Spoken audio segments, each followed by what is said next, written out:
Welcome to the Vertical MRO Podcast, brought to you by Vertical HeliCASTS and in partnership with Vertical Magazine. In this two-part series, Val Medved's away visiting Australia, so Faith Ortega and I step in to host a conversation with Rob Estey from Pathfinder Aviation. This podcast episode accompanies an article featured in Vertical Magazine that explores helicopter operations in Antarctica. Be sure to check out the February-March 2025 aerial work issue of Vertical Magazine to read more about this fascinating topic. During this series, we'll explore the remote operations of Pathfinder Aviation in Antarctica, looking at how advancements in aircraft technology, especially in helicopters, are enhancing safety and efficiency in extreme environments. We talk about navigating the evolving challenges faced by the industry today, including the lasting impact of COVID-19 on operations and recruitment. Rob discusses the preparation and challenges of operating in harsh conditions, from survival kits to effective survival training. He touches on the crucial importance of data transmission technologies like Starlink in remote operations. Rob and Faith emphasize the tools and strategies necessary for success in cold weather operations, while also highlighting the significance of mentorship and leadership within the aviation field. Special thanks to our sponsors for this podcast, Precision Aviation Group and Rotorcraft Support, Inc.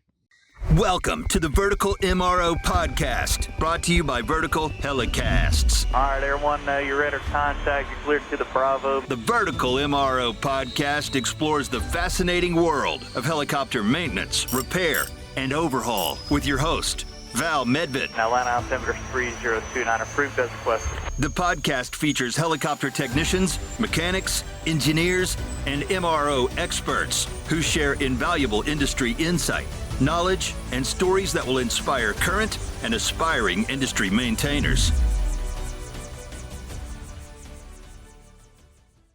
Hey, welcome to the Vertical MRO Podcast, brought to you by Vertical HeliCASTS. Pretty cool saying that. I'm usually sitting here with Val Medved as the co-host, and he says that, but I've taken his seat today. He's actually traveling back from Australia on a work trip, and I think he's actually not far from me. He's sitting in an airport at LAX waiting for his next flight home, but really excited for this conversation and to allow someone like myself to sit in this seat and talk with Faith and Rob is going to be pretty awesome. Our co-host for tonight, Faith Ortega, she's someone who I've had the pleasure of interviewing on my podcast, the Hangar Z podcast, in the past. Had a chance to sit back as a co-host and interview her. I think it was episode 1 and 2 on the MRO podcast. Now we get to sit here with her as a co-host. So one, thank you for joining us in the past as a guest, and now for your first time as a co-host. This is awesome.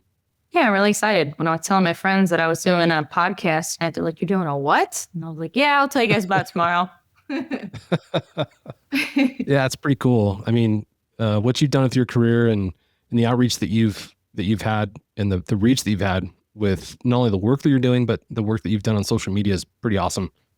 So I think when it comes to part of the conversation we get into later about recruitment or retention, I'd like to, talk about that a little bit and how you've leaned on that, and Rob, maybe how you've done that as well throughout your career and where you are currently.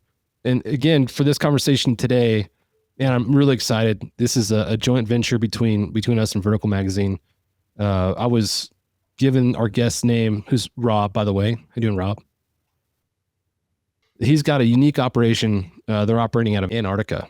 Gosh, I think about all the complexities that come with flying and operating in a climate like that.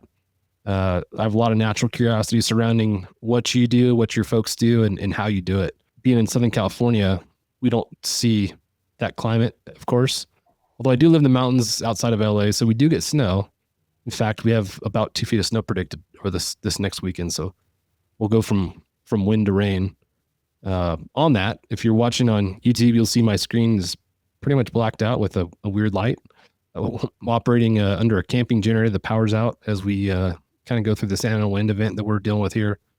The fires are burning in the LA area, and it's been kind of a wild couple weeks with all that. So anyways, it's cool to be here with you guys to take my mind off of the lack of power and everything that's going on with the winds in Southern California. So Rob, thank you for joining us. Welcome to the podcast.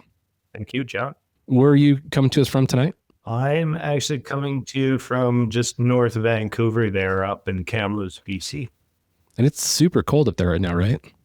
Yeah, it's relatively mild for this time of year. So we're talking about -7 C here today. So okay, that's not too bad. I was talking to my coworkers earlier in the week, and they were saying it was like -20, -30 Celsius where they were. Probably a little farther up BC then. Yeah, that's cold. Faith, how are things going for you in your neck of the woods? We got smacked with some snow. I guess it's now been about 2 weeks ago. Shut everything down. We got about 12 to 15 inches here, which that's not here in Missouri. I'm like an hour west of St. Louis. That happens once every few years. But I feel like as I get older, it's becoming more of a thing, but usually not to that caliber. So we still have snow everywhere, and actually it's nice to have snow when it's going to be that bitter cold, because usually in Missouri it's just cold and there's usually not anything to really play in or look at. So yeah, is that the same system that went down and dropped snow in New Orleans and in Florida? we actually got a wave. We were about a week and a half before them, so that one missed us. But it was enough to where the kids were out of school for a full week, so it was a free-for-all in the neighborhood. All the kids were playing and out every day. The days were melting together. So It's pretty wild to be Florida. Yeah, it's been interesting, growing up in the mountains where I live now. We had snow days. That was every day it snowed, you'd cross your fingers, run downstairs, turn the TV on, and hope it'd say, all schools closed in your local school district. And now it's gone beyond that. Like my boys, the last 2 weeks have had no power days. So not all the schools have generators, which is interesting. So if there's a community within the school district that doesn't have power, then they're going to call school. So they've had no power or no school because of no power. They've had wind days. They've had snow days. It's been interesting. So poor kids can't get a normal year of school since COVID's taken place. But it's I guess for them, they're happy, right? Well, Rob, to you again, thank you for joining us again. Excited to dig into your background and your experience. Can you just give us a little preview of who you are and what you do? Yeah, well, my name's Rob Estey. I currently kind of hold the position here of maintenance director with Pathfinder Aviation. I manage basically the maintenance operation and the maintenance personnel out in Antarctica. I do a couple other things internally with Pathfinder, and I do things externally on my own accord. But that's basically the gist of it at the top level. When you look back at your, elementary school self, was this something you ever envisioned? Was this a kind of a passion you've had as a kid, or how did you find yourself in the aviation world, in particular in the helicopter world? Well, I actually started out in aviation at a very young age. So my father there was in aviation. He was a pilot mid-career. He changed over to the engineering side.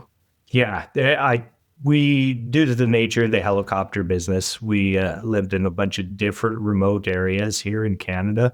Basically, every opportunity I had, I was involved or tried to be involved with the aviation line. And I think I got into a little bit of an IT thing halfway through. I wanted to have a little bit of edge, I guess you could say, in this business, but I wanted to make sure that I had a backup if there was any slowdown in the market too. Yeah, I still have vivid memories of tuning turbines with my dad when I was probably 8 years old.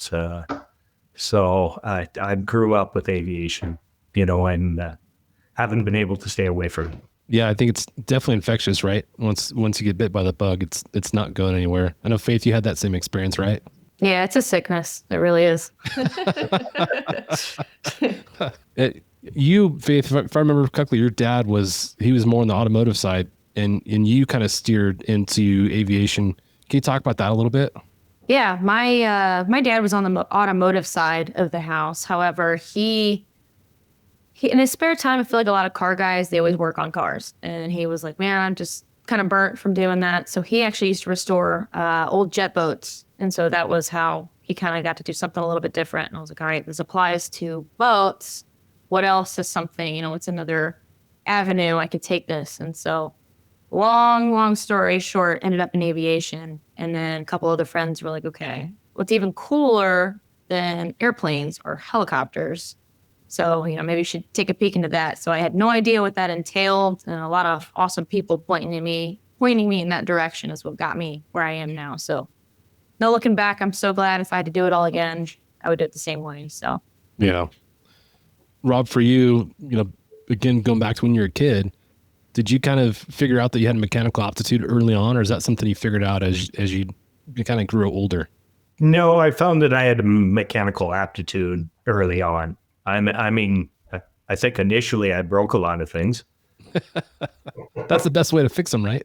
Exactly. From tearing apart computers to other things there that my father had. Eventually I got to a point where I was able to fix them. So yeah, I've at a young age I found this was more my direction than anything. You said you were involved in aviation at a young age, but did you find those skills kind of transferring into the automotive segment or any other sectors of, the maintenance world, if you will? Oh yeah, absolutely. Anything that's got an engine, I was involved with it, from race cars to rebuilding engines to boats. It was anything that had a combustion system to it. So now that you're in aviation, you're fully immersed and you've been that way. Do you still find outlets outside of aviation as far as working on that type of stuff? I try to, I tried to stay in a little bit of the motocross stuff that we have, a little bit of the boating. But we more and more since COVID, we've been busy trying to support clients. Clients that we've usually had that just, their resources run to a minimal right across the board. So it's hard with everybody and the challenges there that we have these days just to have free time to make, any of the extra recreational activities outside aviation. I got a family, so I put that first and then the recreational stuff after. Yeah. The conversation surrounding 2020 and COVID is really interesting to me because there was a lot of things that happened good and bad for folks. And obviously it impacted aviation in a unique way. Can you talk about how COVID in particular impacted your operations and maybe some of the lasting impacts that you're seeing still as a result of that? Rotorcraft Support Inc., where expertise meets excellence in helicopter maintenance, repair, and overhaul. FAA and EASA certified Part 145 repair station and OEM factory authorized service center, keeping your aircraft mission ready since 1986. Visit us at rotorcraftsupport.com. Rotorcraft Support, trusted by the industry. Yeah, I think a lot of people in COVID in this industry found other venues, other industries to work for. Our group ourselves were the busiest we ever been. Canada was shut down as far as flights go, but most of our group was deemed essential services on both sides of the board. And, we were going back and forth. It was great to travel, honestly. You'd be the only person on a European trip there, all sprawled out, traveling, or, only person on the highway from Kamloops down to SeaTac. Traveling was easy at that point. So there were some good things. There was also some bad things there. But our basically workloads, tripled, maybe even more, through that whole COVID period, which, that wasn't bad in some respects. Yeah, it was an interesting time for me being in law enforcement as a pilot. Like you talked about essential services, our job never changed. We went to work just like it was a normal day. And I remember flying around and like you said, there's nobody on the roads. If there was a car, it would draw your attention to it because it was abnormal, and then I remember getting on the freeway at 2:30 in the morning to go home and it's pitch black. You're used to the constant stream of lights on the freeway. I remember getting on, I'm like, this is really eerie, and it was just a unique time. It was challenging for a lot of reasons. And I think it's interesting to talk about that. And again, the impact that it had in aviation is pretty profound, from the part supply issues to operations and all that. Faith, what did you experience during that time? At that time, I was working for an E&G company, right? So we used to lease helicopters to the news stations. So at the time, I remember there was only a handful of us that were at the main shop, the 145 repair station.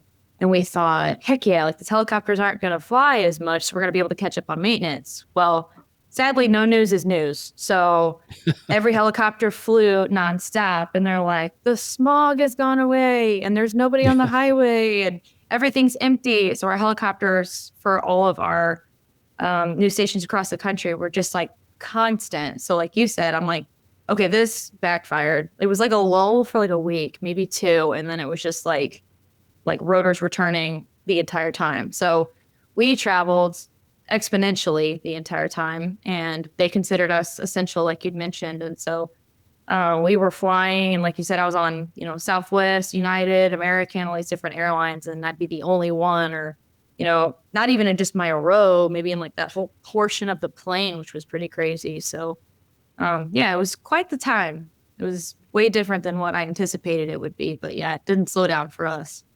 Yeah. Rob, for you, I know part supply was an issue and in some ways still is. What was your biggest challenge as far as, maintaining the operations of your shops with part supply and all that stuff? You need to get a little bit more creative, especially in the part supplies. Everything was scaled back. I think a lot of the OEMs didn't realize what kind of operational hours they were going to have. A lot of the big OEMs went to the SAP systems and made assumptions that, they were going to have big reductions right across the board. So everything kind of almost went to a standstill on, a lot of the OEMs' plates. So, as a parts supplier, it kind of worked out better for us. We looked at actually, aircraft that were cycling to the end of the lives. We purchased a couple packages and just parted everything out, just make sure we can get, our base customers, operating and, keep them in operations. I'm curious, when you talk about the recruitment part of our industry, when you think about how many kids were affected during that time with school shutdowns and all the things that happened during that time, do you guys feel like there was an impact on the industry as far as maintainers go with the reduction in educational opportunities and outreach and those types of things in that era, or not so much? I don't know if we've really seen it yet. I think there's probably something there, but I don't know if we've really seen that impact before. I see a lot of people in that age group that are retiring. I've seen a lot of people disperse in COVID days. They go to different industries there where, they're working for home.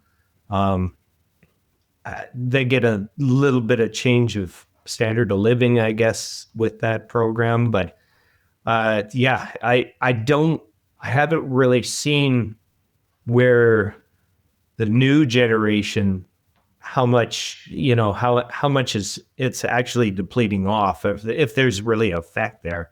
Yeah. I know a lot of the schools out here, we're training foreign students. A lot of the Chinese would send their students over to the Canadian side because their education platform was full.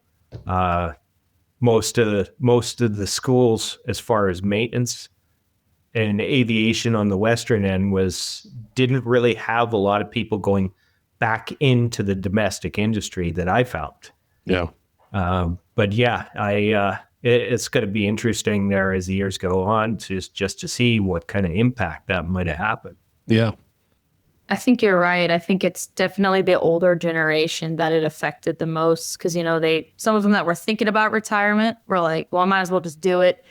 And I feel like the airlines and some of the bigger 135 and, 121 companies were like, well, they were pushing initiatives. So, it's just less people on the payroll. But the sad thing is they already had issues trying to get young people interested in the door before that happened. That just opened up even more slots. And now they're like, okay, we were behind the curve, but now we're really trying to figure out what we can do to get young people interested because the numbers really skyrocketed on open positions. And I know the company I used to work for and the company I work for now, they're both feeling it, and everybody's talking about it and trying to brainstorm. But coming up with something that we can do is the more tough part, because everybody can talk the talk, but walking the walk is the tough part. So. Yeah. I feel like the recruitment issues, it is in every part of our industry. You know, it doesn't matter if you're flying, if you're maintaining, or you're in some other role within aviation. Everybody's struggling to figure out how do we fill these seats that are being left vacant by the folks that retire. And I know for law enforcement in particular, it's really challenging, because not only do you have the challenges that come with just the recruitment by itself, but you know, there's a political and social environment that's not really conducive for people to want to be like, oh, I want to do that job, you know. But for Rob, from your perspective, what can we do as an industry to make aviation more appealing and bring it to the forefront for folks to look at and be like, yeah, that's something I really want to do? Well, I think the biggest problem in aviation these days is there's no development process, and operators don't spend enough money in that section, I guess you would say, of the industry. When students come out of school, you know, essentially they're not hireable for, well, they get hired, but they can't be put on the floor for 2 to 3 years, you know, unsupervised is really what it comes down to. So that 2 to 3 years is a development process that every operator's got to invest in. And I think there needs to be more of that. Even in my stages of the game, we do not really hire too many people with, low experience levels. Everybody comes in with a lot of factory training. They get paid for it, but we don't have a development process there to bring that lower level industry in. Whether it's subsidies in the industry or, you know, incentives through the government, I'm not sure what the answer is there, but I think that's the loss, the biggest loss there in our industry. Yeah. Yeah, I agree. That first job, doesn't matter if it's aviation or anything else. You come out of school and you've got no experience, and everyone wants experience. They want 2 to 3 years of experience. Well, how do I get experience without having experience? You know? So it is a challenging part and a puzzling part of the equation.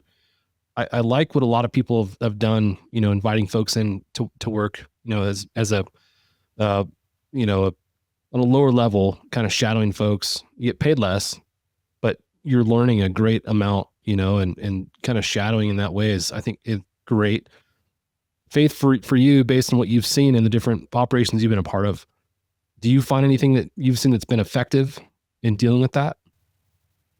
There's been a couple A&P schools I know locally that have been kind of experimenting, right? Because most of the time when, you know, someone wants to pursue an airframe and power plant license, the time frame or duration is about 2 years, typically, is what it takes. There are accelerated programs and there are like test out programs, right? So someone's got experience in the military or OJT. Obviously, that outweighs in quite a bit. But there is a local school, and I thought this was an awesome idea. So it's a 2.5-year program. So the first year and a half, you spend quite a bit of your time in the classroom, doing all the things, checking the boxes.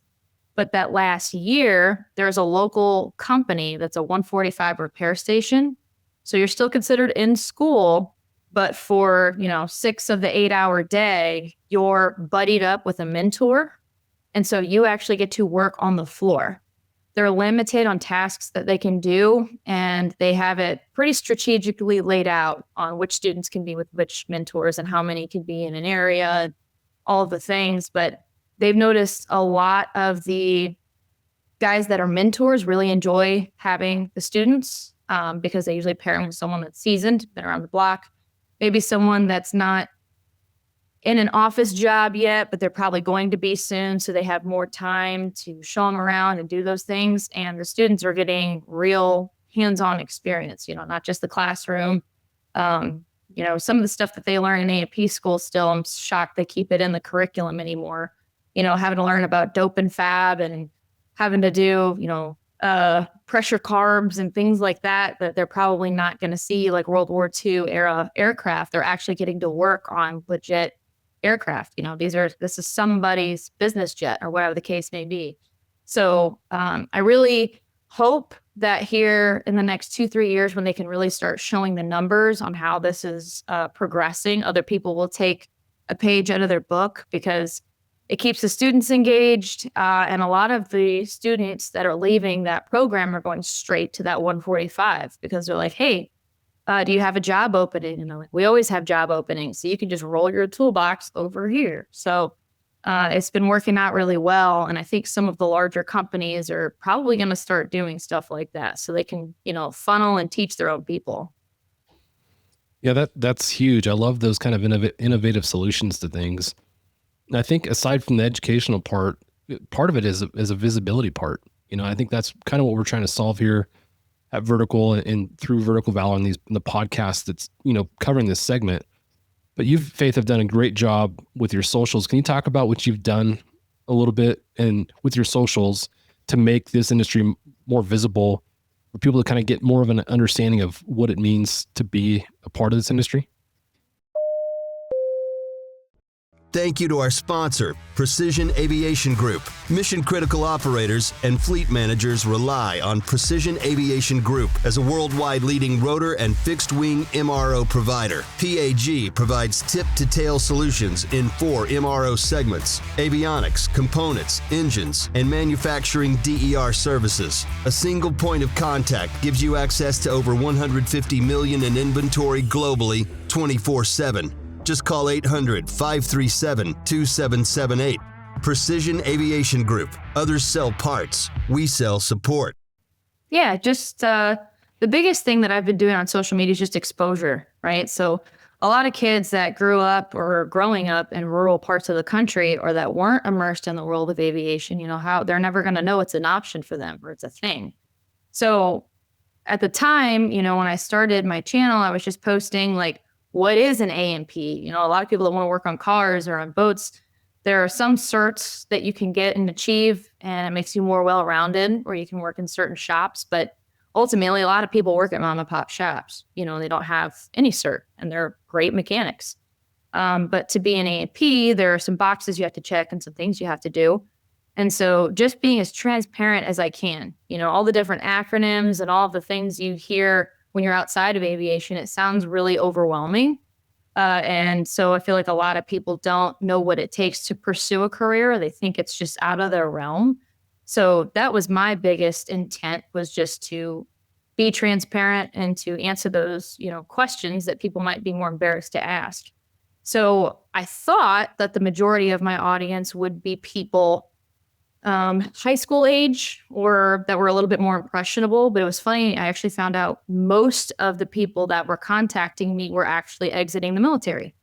So they had worked on years on military aircraft. They just wanted to know what it took to make the transition to work in the civilian sector. So, but I feel like companies and all these people that are seeing not just my page, but the need are starting to be a little bit more transparent with those things and post more.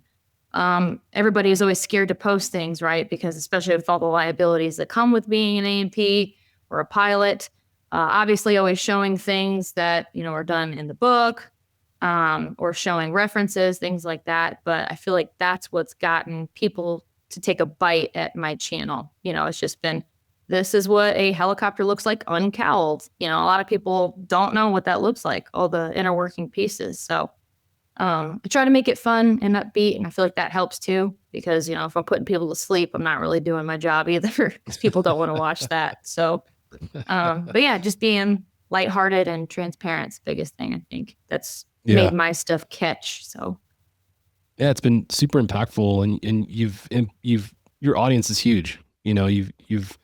Your visibility has grown dramatically over the time you've been doing this, which is great. Rob, for you, based on where you are and the experience you've had, how do we impact the high school age folks that Faith had talked about in a better way? How do we show them that, hey, this is an option, instead of waiting until they get to the military and they see at that point that it's an option as far as a career goes? I think it just has to be a little bit more outreach. Something like this. I mean, this is vertical, even with podcasts and reaching a little bit more than what it used to, right? So the aviation industry it's a small market, right? And at the end of the day, most people know 75% of people out there in the aviation industry. So yeah, it's just outreach and these new social programs there that I think that will definitely help that.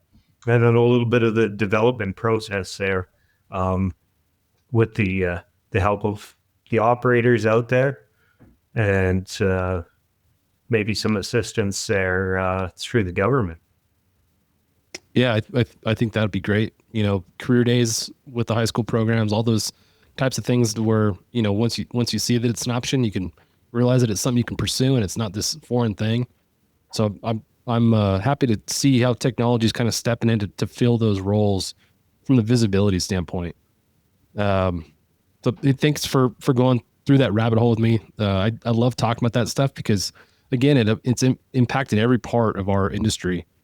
I think it's important to consider different ways and get different opinions on how we can improve the visibility of our industry and ultimately improve our industry as a whole by recruiting the best people from society to fill those seats.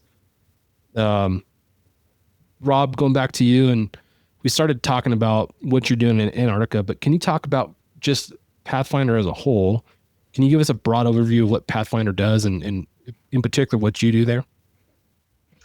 Yeah, well, it's as a whole, Pathfinder, their main operating areas in Alaska, right up to the North Pole. So it's really cool working for an operator that's at two sides of the globe at different poles. They support ISEX. ISEX is a U.S. Navy program. They go up on a floating shelf. They have a couple 212s that support that whole naval program. It's a 3-week activity to basically check out the readiness of the U.S. Navy up in the Arctic. And actually, our 212 that's down in Antarctica has been in both poles in the last 10 years. So wow.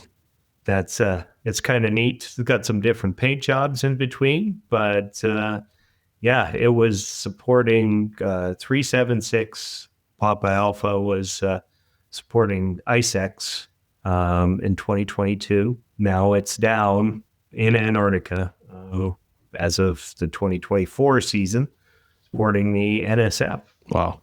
Yeah. Other than that, like I say, it's a lot of mineral exploration. DOD work. Very safety oriented group. We're almost to a point where we're 98% complete, I think, on HUM systems fleet wide. It's a very forward moving company, I guess you could say.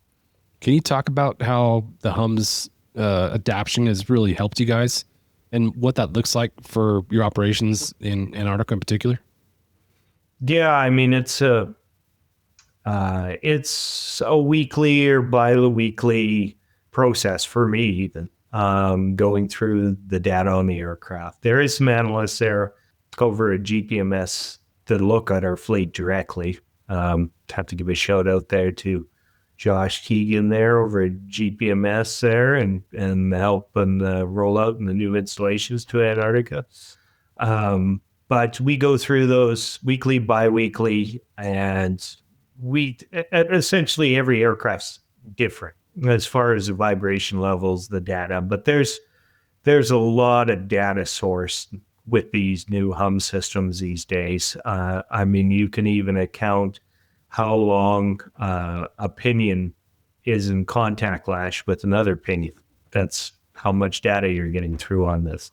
So, I mean, preventative maintenance is key, but it's also a safety source. But we're always watching what's going on with the HUMS data, the oil spectral analysis, and then we can basically predict or try to predict, what component's going to be coming out of the aircraft. Gosh, that's the kind of stuff. Talk about technology that I love. It really changes our industry for the better in a lot of ways.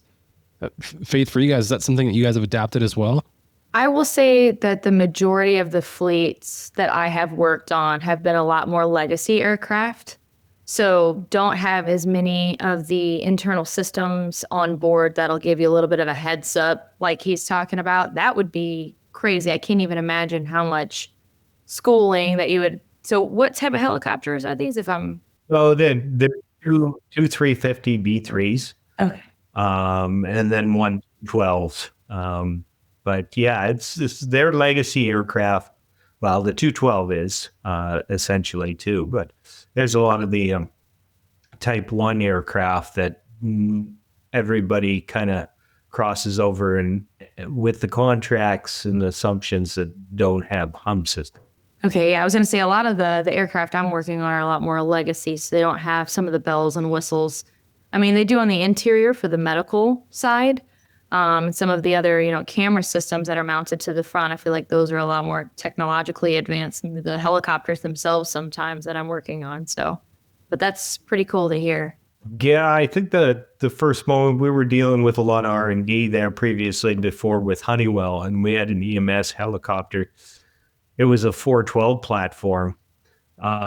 The aircraft was rebuilt and rejigged. We had a problem with, actually, we could see that we crossed a threshold with a gear pinion in the 42-degree gearbox.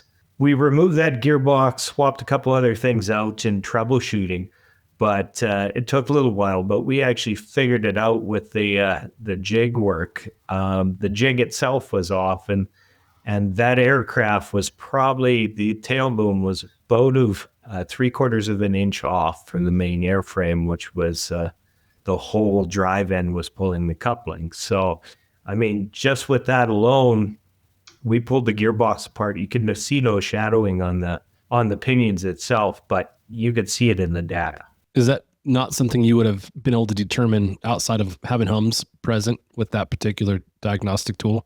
Yeah, and honestly, that gearbox probably would have went the full scale to overhaul without an issue, without throwing chips.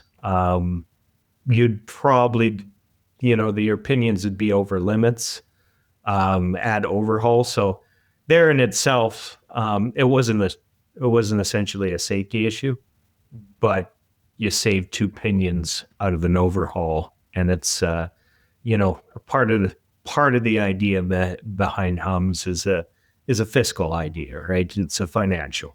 Yeah, you're saving money and you're increasing safety from my perspective. And as a pilot, you're kind of I feel much more at ease knowing that there's a HUMS system on board operating a single engine aircraft over a densely populated area. I like the idea of having that just one extra layer of data and peace of mind knowing that we're good. I like that. It's that much less work too. I can't even imagine, when you get chips, it's too late. So, if you can catch it before it has a come apart, from a logistical standpoint, there's that much more money you save, less man hours, all of the things. So, and if it gets stuck somewhere, when it does throw a chip light. So yeah, safety and then, cost effect, that's crazy. That's actually really cool. Yeah, and it can pinpoint the algorithms, and you tie into a SatLink program and tell it where to send the data to. You'll get pings in the middle of the night, real time, when that aircraft's flying, and it will tell you you've got an input bearing that have crossed a vibration threshold. Wow, that's insane. Especially considering where you guys are operating. And now maybe is a good time to talk about data transmission in those environments. We talked about offline how Starlink is revolutionizing the industry as a whole in a lot of different ways. And my example of that is, in the recent LA fires, one of the local news agencies was broadcasting using Starlink instead of using the microwave downlink systems, which have been used for quite a long time. Well, the two microwave downlink receive sites had been burned over, so that they were inoperable, leaving all the other news agencies out of position to broadcast. Starlink gave them the capability to broadcast, which is cool. It's cool from the perspective that they're able to do that. But think about all the folks who may have seen the broadcasts and realized how dangerous the situation was and took action and left because they saw what was actually happening as compared to just hearing about it. So I think it's changing our industry and making society better as a whole. For you and what you guys are doing, can you talk about how you guys are employing that and some of the benefits you've seen? If you're passionate about rotorcraft maintenance, then be sure to check out Vertical's new Instagram channel at vertical.mro, sharing all things related to helicopter maintenance, repair, and overhaul. From the latest podcast episodes to conference updates, and even epic photography, Vertical MRO is dedicated to supporting and advancing rotorcraft maintenance, the backbone of our industry. Well, yeah, we're monitoring it. The biggest thing is having a group of people internally watching the data.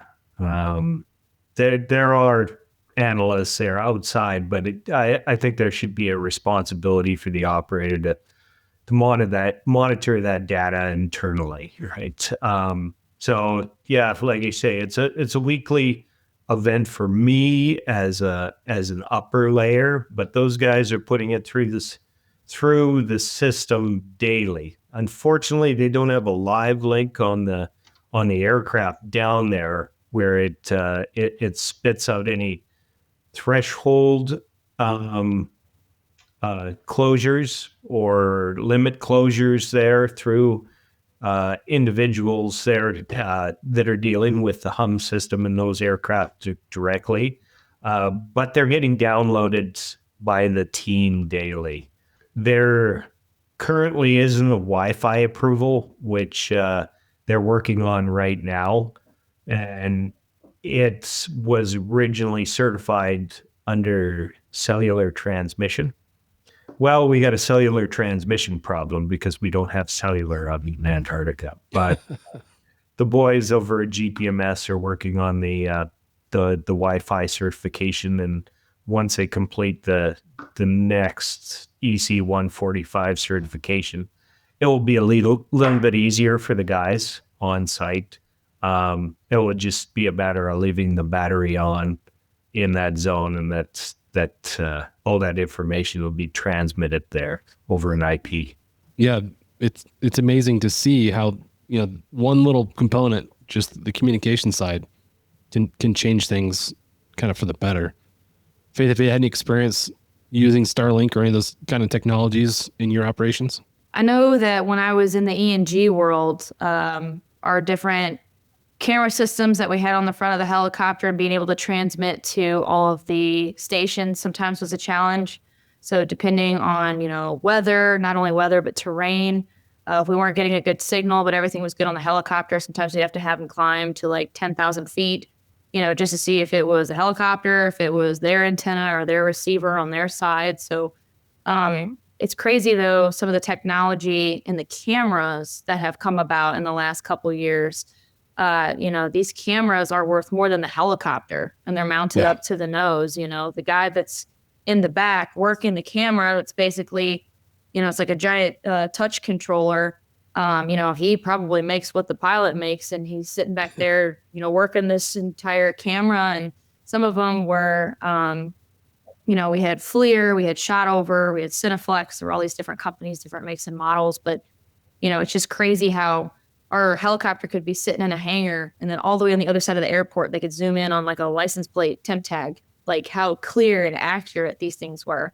So, I just know that as time went on, all the stations always wanted the latest and greatest, and seeing, just how much technology has come, even in the short time I've been in the industry. It's wild to see all the accessories and things that these helicopters are capable of, and all the mods we can do to them just to, break into other industries. So Yeah, what's cool to me about the cameras in particular, and I'll reference shot over because that's what I'm familiar with. I'm used to buying something, and the moment you take it out of the package, that's the best condition that thing's ever going to be in. You're going to get the most features, the most capability day one of using it. And from there on out, you kind of have a reduction in ability and functionality.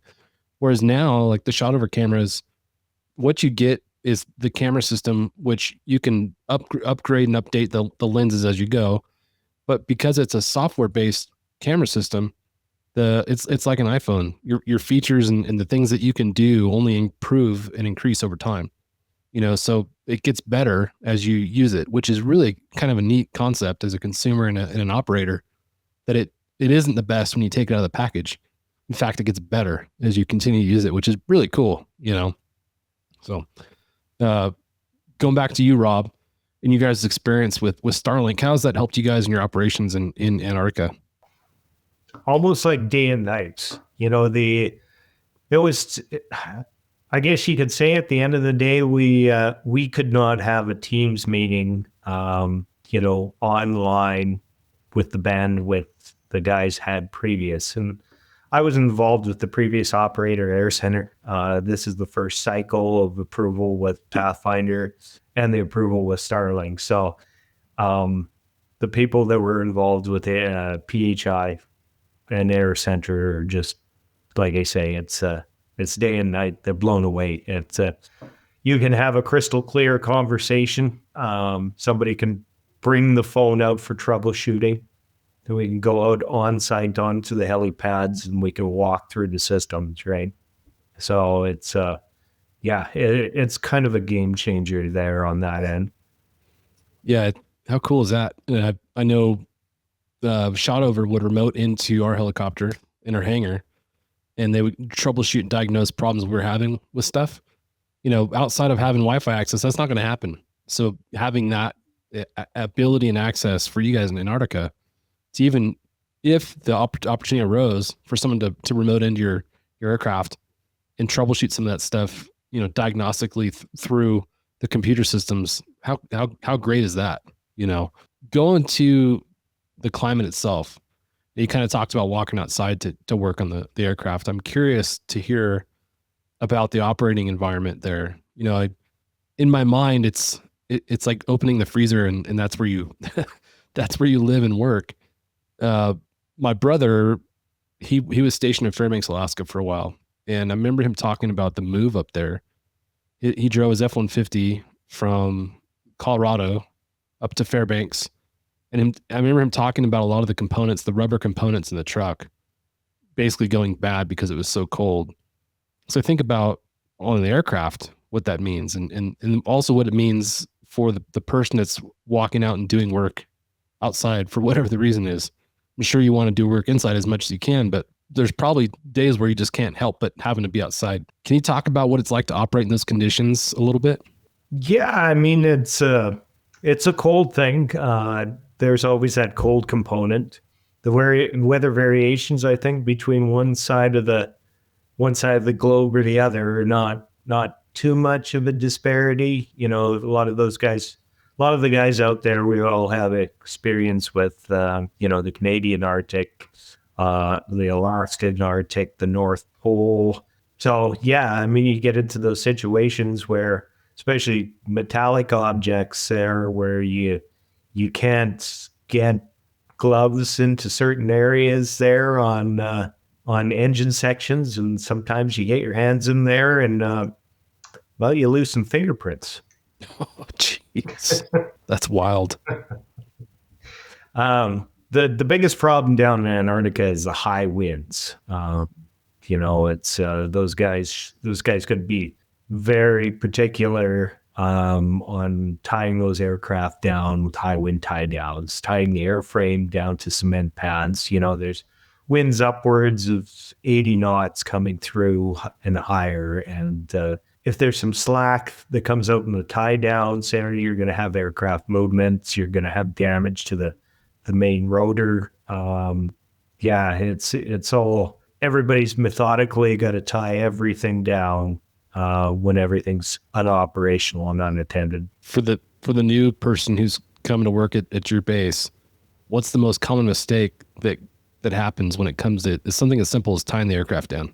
So it's usually the individuals that are coming down to Antarctica. It's almost like another day on the job.